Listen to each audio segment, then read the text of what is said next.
listos para Siento que los cubanos no nos merecemos lo que vivimos. La bloguera independiente cubana Joanny Sánchez ha acaparado la atención internacional a lo largo de su gira por una docena de países. De visita en Miami concedió una entrevista en privado a Televisión Martí, en la que dio detalles de su vida personal, su activismo ciudadano y su postura ante temas claves para Cuba. Entre ellos, el drama humano de la separación familiar del que Joanny es parte. Creo que como toda familia cubana, mi familia tiene ese dolor de la separación, del exilio de una parte. También mi familia es muy pequeña, así que cuando mi hermana decidió emigrar, junto a mi sobrina y mi cuñado, pues fue como cortar la familia a la mitad. Y es un dolor difícil de llevar porque se van acumulando historias que quisieras contarle, situaciones que quisieras compartir con esa parte de la familia y que se van acumulando, que nunca se da el momento de hacerlo. Y entonces cuando llega el abrazo, como me ha ocurrido a mí en este caso, que he podido finalmente llegar a Miami, pues es un abrazo que está lleno de dolor, ¿no? He visto a muchas personas cuyos parientes lamentablemente han fallecido en la isla o en el exilio sin poder reencontrarse con sus nietos, conocer a los parientes nuevos de la familia. En mi caso, afortunadamente, esta historia está teniendo un final feliz, ¿no? El poder ver a mi hermana después de 2 años de separación. Lo primero que le dije es tan lejos pero tan cerca, ¿no? O tan cerca pero tan lejos, porque estando sentada en el muro del malecón, ese pequeño malecón que hay cerca de la Ermita de la Caridad, decía, bueno, pero es que Cuba está allí mismo, geográficamente, en cuanto a millas y kilómetros, esto no debería ser nada tan traumático. Y sin embargo, pues el absurdo, la política, la ideología, las restricciones que impone fundamentalmente el gobierno cubano han hecho que esas pocas millas se conviertan en un abismo de distancia. Esas son las sensaciones que he experimentado y de veras quisiera que muchas familias en Cuba puedan disfrutar de lo que estoy disfrutando yo ahora. El reencuentro, el reconectarse con la familia, el volver a dar esos abrazos, ¿no? ¿Qué es lo que más te ha impactado de la ciudad de Miami? Es que he encontrado un Miami muy diferente, ¿no?, al que me habían narrado. No solamente estoy hablando de lo que me decía la propaganda oficial, que ya sabemos intenta pintar esta ciudad con los peores adjetivos y las peores situaciones, ¿no?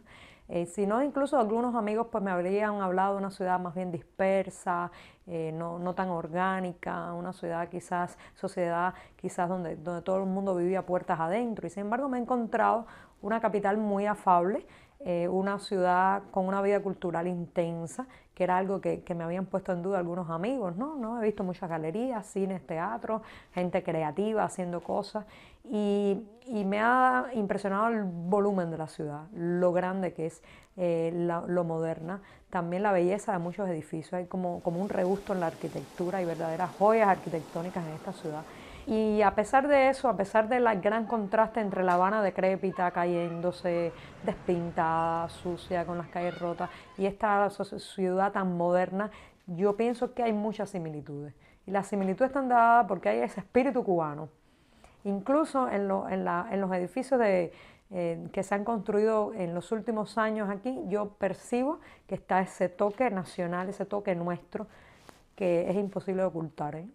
Ahora, todavía en Cuba las personas creen el mito que ha querido inculcar el gobierno cubano durante tantos años de que el cubano que vive en Miami, que es apátrida, que es malo, que no quiere a Cuba ni a los cubanos. ¿Qué me puedes decir? Yo pienso que la propaganda oficial cada vez funciona menos en ese sentido. En primer lugar porque para la mayoría de las familias cubanas ese emigrado, ese exiliado que vive fundamentalmente en la Florida se ha convertido en el sustento principal, ¿no?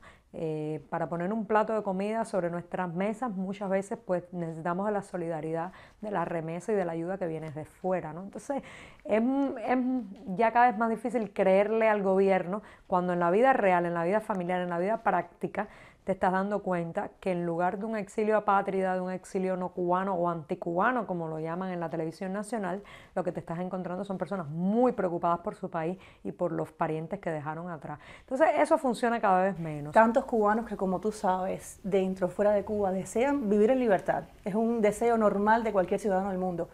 ¿Qué es lo que falta en Cuba que esa ansiada transición hacia la democracia no ha llegado? Lo que falta es que la gran mayoría pierda el miedo. Pierdan el miedo, se quiten la máscara y dejen de simular. La oposición puede ser muy fuerte, las tecnologías pueden ayudarnos mucho, pero si la gran mayoría silenciosa no recupera su voz, estamos perdidos. porque sobre esa mayoría silenciosa es que el gobierno se apoya, no tanto sobre los partidarios del sistema, que cada vez son menos y con menos fervor, sino sobre esa gente que ni asiente, ni disiente, ni dice sí, ni dice no, mira para otro lado cuando pasan las injusticias, se calla cuando ve la represión. Esos son los que ahora mismo están paralizando el cambio en Cuba. La apatía de gran parte de la sociedad cubana, ¿cómo se puede revertir eso? Bueno, yo fui también apática, así que yo creo que de la apatía se despierta, ¿no? No es una enfermedad incurable. La apatía primero se trata de exorcizar, eliminar con información. No puedes ser un ciudadano informado y ser apático. La información misma te ayuda a tomar posturas, posiciones. Por eso para mí me resulta muy importante ayudar a informar al pueblo cubano, ayudarlo a informar, ayudarlo a empoderarse tecnológicamente, materialmente es importante, porque ya cuando se tiene eso, pues se quiere más.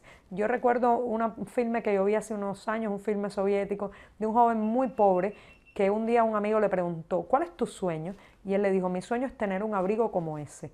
El otro amigo se quitó el abrigo y se lo regaló y le dijo, para que tengas sueños más elevados. Eso es lo que le pasa a la sociedad cubana. Tiene que llegar a un determinado empoderamiento material, tecnológico, para poder tener sueños más elevados, sueños de libertad, ¿no?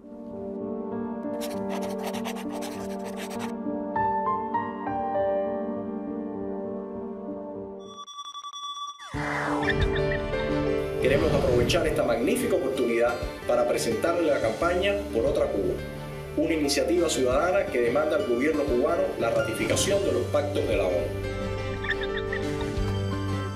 Todo individuo tiene derecho a la vida, a la libertad y a la seguridad de su persona, cuya implementación pudiera crear el escenario para una transición a la democracia.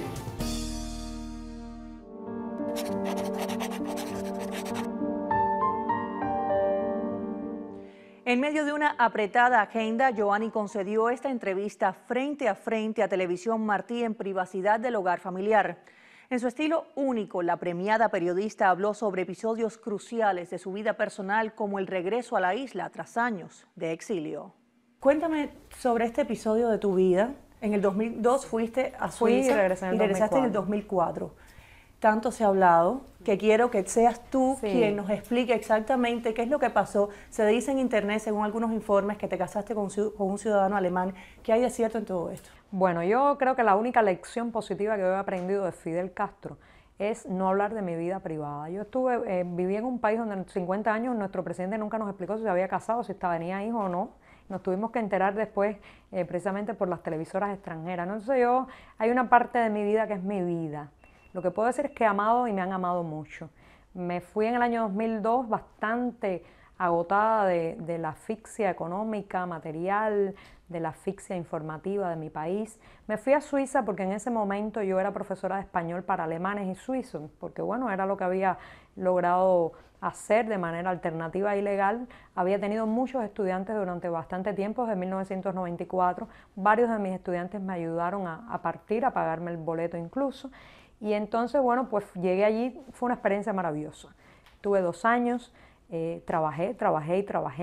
Incluso trabajé en una librería de libros latinoamericanos que me enseñó mucho y donde pude leer todos aquellos títulos prohibidos que no había podido leer en mi país. Fue una experiencia muy linda. Yo creo que ahora mismo ya no soy totalmente cubana, algo de Suiza se quedó en mí, quizás en la puntualidad, en lo metódico de las cosas que hago, en lo directo de lo que hablo. Todos mis amigos me lo dicen, pero bueno, Suiza era un país muy hermoso que me acogió con mucha hospitalidad, que me dio muchas oportunidades, pero donde yo sentía que yo misma ya no podía intentar cambiar nada. Yo miraba hacia Cuba, había dejado a mi familia allí, era difícil la distancia y entonces yo decía, bueno, ¿hasta qué punto vale la pena echar raíces en Suiza donde todo está hecho? ¿Por qué no regresar a Cuba donde hay que empezar a hacer tantas cosas? Entonces decidí, por muchos motivos familiares, el retorno, pero me dije, no vas a volver al punto en que partiste. Ya no hay máscaras, no hay silencio, no hay apatía. ¿Vuelves tú o no vuelves? Hice ese compromiso conmigo misma y aunque fue una gran locura y muchos días tengo demasiada nostalgia de Suiza, no me arrepiento. Analistas del tema cubano dicen que hay mucha desunión. ¿Qué opinas tú? A mí no me gustan los titulares al estilo de la oposición está dividida porque no lo considero así. He tenido experiencias muy lindas de unión, de confluencia, de puntos en común, de momentos en que nos hemos visto trabajando codo a codo en diferentes proyectos, ¿no? Por ejemplo, aquel día, terrible día, pero hermoso también, del funeral de Osvaldo Payá en aquella iglesia del Cerro, del barrio del Cerro capitalino, estaba representada toda la oposición cubana, personas incluso que tenían tendencias políticas diferentes a la de Osvaldo Payá, pero estábamos ahí. O sea, hay siempre una conciencia de cuándo es el momento de unirse. Creo que eso lo hemos ganado. Antes, cuando me preguntaban sobre la oposición cubana, decía, bueno, estamos en estado embrionario. Ahora yo te podría decir que estamos ya en la adolescencia. Y yo noto que estamos encontrando los puntos comunes. ¿Qué pasa? Que a veces la gente intenta evaluarnos como se evaluó la oposición en los países de Europa del Este, pero eso fue a finales de los años 80. La coyuntura ha cambiado, las circunstancias geográficas son muy diferentes, entonces no es lo mismo. Yo creo que esta variedad, pluralidad, esta diversidad, incluso de que a veces la importancia radica en una persona o un movimiento opositor y después salta al periodismo independiente, o de pronto gana relevancia la blogósfera o la tuitósfera o un artista del hip hop. Eso es lo que ahora mismo nos está haciendo lograr una lucha más fuerte contra el gobierno. El gobierno es más hábil en combatir estructuras verticales. Cuando la estructura se horizontaliza, se pierden un poco. Entonces, eso que parece nuestra debilidad es nuestra fuerza. ¿Crees en un diálogo con el gobierno cubano al que hace algunos días calificaste en la ONU de dictador? Es muy difícil un diálogo con un gobierno así, pero ¿qué pasa? También se le puede empujar, puede estar en un momento, en una situación bastante frágil en que quiera sentarse a la mesa. Eso también hay que tenerlo al tanto. En estos momentos no creo que estén dispuestos al diálogo, ni a la negociación, ni a hablar, y todos pueden ser trampas, pero puestos contra las cuerdas en una situación de desespero pueden transar, y hay que tener el olfato para darse cuenta, porque la claudicación también puede venir por una negociación. Se sientan a la mesa a claudicar, hay que estar al tanto de eso. Pero en caso de una negociación, ¿qué crees que se lograría en ese caso? Bueno, la negociación, en primero, ya pertenece a la esfera política, ¿no? Estoy como periodista y como informadora tratando de especular un poco qué puede cocinarse en esa mesa, ¿no? Pero yo creo que tendría, las personas que nos representen ahí, si se diera utópicamente esa situación, tendrían que exigir el desmantelamiento del sistema, la despenalización de la discrepancia, el fin de la legalidad que amordaza a los cubanos, por ejemplo, que se permita la libertad de asociación, la libertad de expresión, la circulación de periódicos libres, la libertad informativa, una reforma migratoria de verdad, y no esto que han hecho, que es muy limitado, la devolución de los derechos a los exiliados, el derecho a radicarse, el derecho a votar, el derecho a vivir, a hablar, a determinar el futuro de su nación. Habría que poner esos puntos sobre la mesa. La desarticulación del aparato represivo sería obligatoria. En fin, yo no creo que el gobierno cubano esté dispuesto a una agenda así, pero hay que tener la lista, ¿no?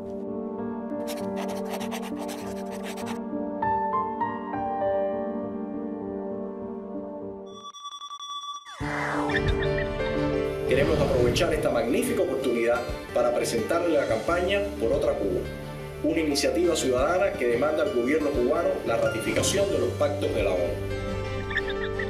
Nadie será sometido a torturas ni a penas o tratos crueles, inhumanos o degradantes, cuya implementación pudiera crear el escenario para una transición a la democracia.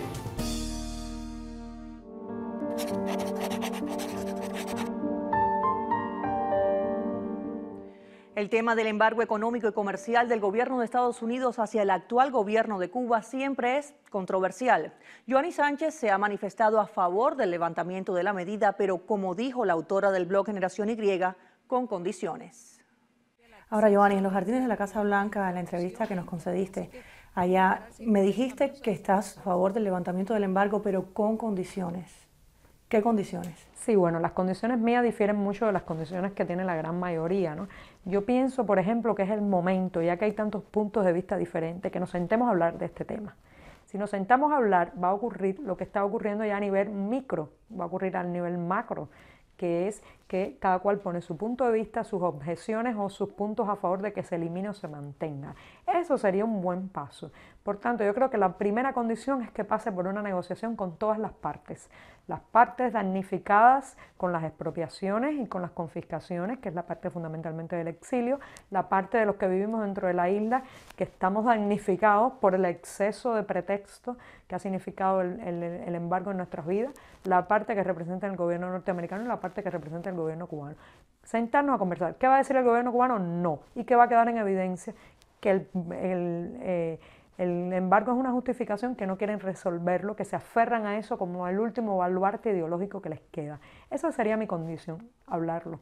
Actualmente hay varios líderes de la oposición viajando alrededor del mundo. ¿Cómo ayudaría esto a lo que es la disidencia en general en Cuba? Ahora, cuando vemos en el mundo a una persona como Berta Soler, responsable, patriota, una persona coherente, que tiene una gran preocupación por su país, pues eso empieza a derrumbar muchos mitos sobre la oposición cubana. Cuando ves a un joven como Eliezer Ávila, que se formó en las escuelas del gobierno, que fue adoctrinado hasta el tuétano de sus huesos por la propaganda oficial, y lo oyes hablar de libertad económica, de libertad individual, eso conmueve. Cuando ves a una joven como Rosa María Payá, también reclamando que se haga una investigación sobre la muerte de su padre y hablando de otros temas cívicos, pues tú dices, bueno, pues en Cuba no es verde olivo como me han dicho, pensarán muchos extranjeros que se creían todavía el mito de la isla de la utopía. Cuba no es roja como me dijeron.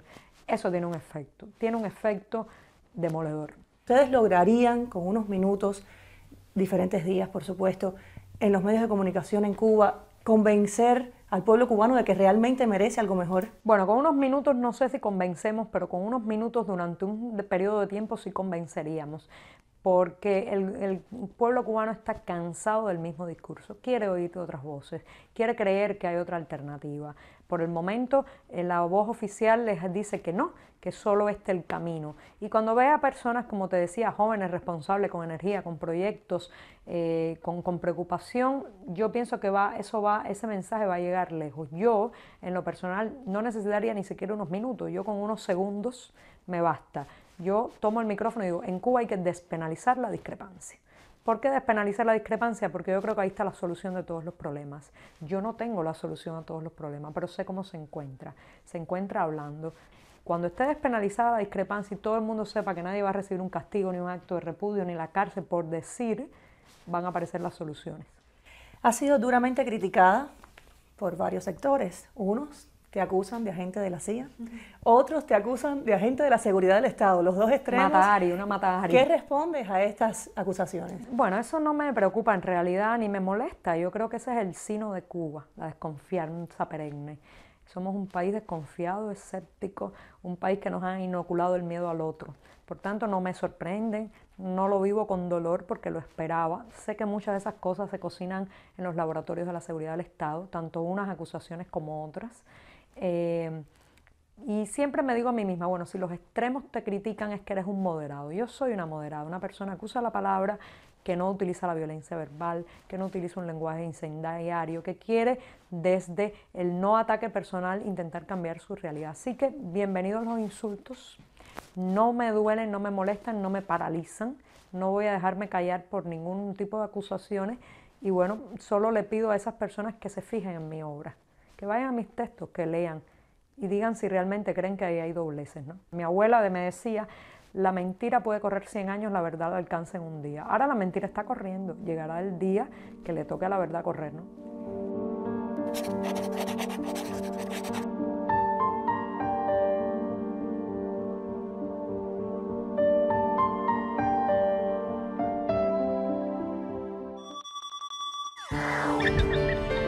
Queremos aprovechar esta magnífica oportunidad para presentarle la campaña Por Otra Cuba, una iniciativa ciudadana que demanda al gobierno cubano la ratificación de los pactos de la ONU.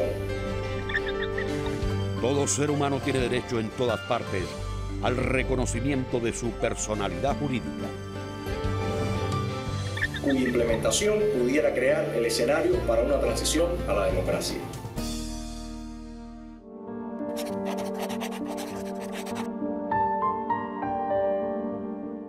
Cuando en el año 2007 Joanny Sánchez comenzó a descubrir ante los ojos del mundo la realidad cubana mediante su blog Generación Y, la periodista independiente comenzó a adquirir fama mundial. Yoani ha sido premiada por diversas entidades y organismos internacionales en reconocimiento a su labor periodística y activismo ciudadano, mientras en Cuba el gobierno se empeña en silenciar su voz y fusilar su imagen. Para muchos de sus compatriotas, Yoani Sánchez es desconocida. Eso es un fenómeno que se da en Cuba en muchos órdenes, ¿no?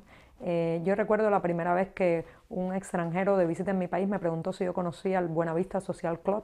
Y yo le dije que para nada, que qué era eso. Entonces me regaló un casete y ahí me enteré de todos esos músicos maravillosos, algunos de los cuales vivían en mi propio barrio de Cayo Hueso, y que de pronto un extranjero tenía que venir a descubrirme mi propia nación. Lamentablemente, el monopolio estatal sobre la información genera mucho eso, que la información tiene que salir, rebotar y volver a caer. Por tanto, no me asombra, no me asusta el ser conocida más afuera. Tengo mi propio termómetro personal cuando camino por las calles de La Habana. Mucha gente me reconoce. Yo no soy la persona indicada para decirlo porque parece algo arrogante y fanfarrón, pero es cierto. A veces no puedo estar en ningún lugar en solitario, porque siempre viene alguien para decirme que me lee, que me ha visto en la antena parabólica ilegal, que le ha llegado un fragmento de mi blog. Así que yo me quedo con eso, con la convicción y la prueba y la demostración hacia mí de que sí me conocen. Tu órgano de prensa digital en la isla, prensa independiente, en un país donde todos los medios de prensa son controlados por el gobierno. ¿Ya sabes con quién vas a contar específicamente? Sí, cómo no. Bueno, pues como es un proyecto largamente acariciado, pues no he estado solamente soñando con él, he estado tratando de hilvanar todo lo que tenga que ver. Y sí, tengo un equipo de personas, me gusta mucho trabajar en equipo, me gusta consultar, preguntar, que la gente opine, critique, me encanta trabajar en equipo. Y entonces tengo un equipo de unas 10 personas, entre ellos 2 buenos fotógrafos, el resto son reporteros, al menos hay 2 personas diplomadas de periodismo, lo cual es bueno. Yo no soy una de ellas, yo soy filóloga de profesión y periodista a la carrera. Y tenemos mucho adelantado, las ganas de decir, la energía para hacerlo y la conciencia de que este es el momento para nacer. Lo otro lo iremos buscando sobre la marcha. ¿Planeas repetir tus presentaciones fuera de Cuba? ¿Crees que el gobierno te va a permitir salir nuevamente? Bueno, yo como digo, mi especialidad es intentar comportarme como una persona libre. Yo no me voy a poner los límites. Quiero que este no sea el último viaje en este año, tengo muchas propuestas, muchas invitaciones. Tampoco quiero ausentarme demasiado de Cuba porque mis proyectos, mi vida y mi trabajo está en Cuba. No quiero convertirme ahora en una persona que viaja todo el tiempo, pero sí quiero probar otra vez los límites de la reforma, a ver si papá Estado, ese papá despótico que castiga a sus hijos cuando se portan mal fuera de casa, va a castigar a esta niña inquieta que es Yoani Sánchez a no volver a salir. Yo lo voy a probar. Hemos visto muchas líderes mujeres hoy en día dentro de Cuba. Háblame un poco sobre ellas, Berta Soler, sí, Rosa María. A mí eso me hace muy feliz, la verdad, porque yo creo que en general la historia de Cuba está demasiado llena de testosterona, sin intentar caer en el extremo de pasar del machismo a un feminismo, ¿no? Pero demasiados hombres decidiendo el destino nacional. Hace falta mujeres que tienen un lenguaje más maternal, esas mujeres que son capaces de sentarse a la mesa con todos sus hijos, no importa si este es socialdemócrata, demócrata cristiano, liberal, comunista, trotskista o anarquista, ¿no? Esa sensación de cobijar a todos bajo la maternidad es muy importante que se inocula en la política cubana. Estoy muy feliz de ver mujeres como Berta Soler, como Rosa María Payá. También, por ejemplo, estoy pensando en activistas quizás de provincia que no son tan conocidas, pero que también están dando la batalla en cada uno de sus pueblos. Y sí, si el destino de Cuba está en manos de ellas, está muy bien, ¿eh? Ahora, tú has dicho en repetidas ocasiones que parte de tu lucha que estás llevando a cabo con tanto riesgo, pues es precisamente para que tu hijo tenga un futuro mejor en Cuba. ¿Qué pasa, Yoani, si ese futuro se alarga y tu hijo tiene ahora 18 años y como tantos otros cubanos te dice un día, mamá, yo quiero tener un futuro mejor en libertad, en otro país, aunque sea un exiliado? Como madre, ¿qué le dirías? Sí, eso creo que es el drama de toda madre cubana, ¿no? Se debate entre tener el hijo cerca, pero sin poderse realizar en lo personal, en lo profesional, o dejarlo ir para que sea él, ¿no? Eso yo lo escribí en un texto una vez que se llamó Pichón de Emigrante, donde yo hablaba de que un día probablemente mi hijo me dijera que quería partir, ¿no? Como le ha pasado a tantos otros hijos en Cuba. Y yo le decía, bueno, ¿cómo lo voy a convencer que se quede en el país donde tiene las raíces si aquí no puede dar frutos, ¿no? Entonces ese era el dilema del árbol, ¿me voy a dar frutos a otro lugar o me quedo aquí donde tengo las raíces? Yo espero que eso nunca se dé, de verdad. Creo que tengo la ilusión de que mi país va a cambiar antes que mi hijo sienta el aguijón ese de tener que partir. De todas maneras, ya no pude darle un país libre, ya no pude lograr para él. Mi madre prácticamente nació con este proceso, yo nací en este proceso, mi hijo ha crecido en este proceso y la ilusión que me quedan son mis nietos, ¿no? No creo que vaya a demorar tanto, la verdad, pero el cambio, el día del cambio no va a ser representar ya el comienzo de una Cuba futura y la Cuba que deseamos. Vamos a vivir momentos difíciles, va a haber momentos traumáticos, momentos de reconstrucción nacional que siempre pues son agónicos, son un paso adelante, dos atrás, pero yo pienso que para cuando me nazcan mis nietos, sí, ya tengamos una Cuba plural, inclusiva, donde ellos puedan expresarse sin ningún problema, donde no solamente esté despenalizada la discrepancia, sino que esté despenalizada la prosperidad, ¿no? Joanny Sánchez logró salir de Cuba después de que el gobierno de la isla le negara su derecho a viajar en una veintena de ocasiones. Durante su gira internacional, la famosa bloguera independiente ha llamado la atención sobre la realidad cubana. Su visita a Miami sirvió para revivir los sentimientos nacionalistas de los cubanos en las dos orillas. Joanny ha reiterado que regresa a Cuba para continuar su trabajo a favor de un cambio que conduzca a la democracia en la isla.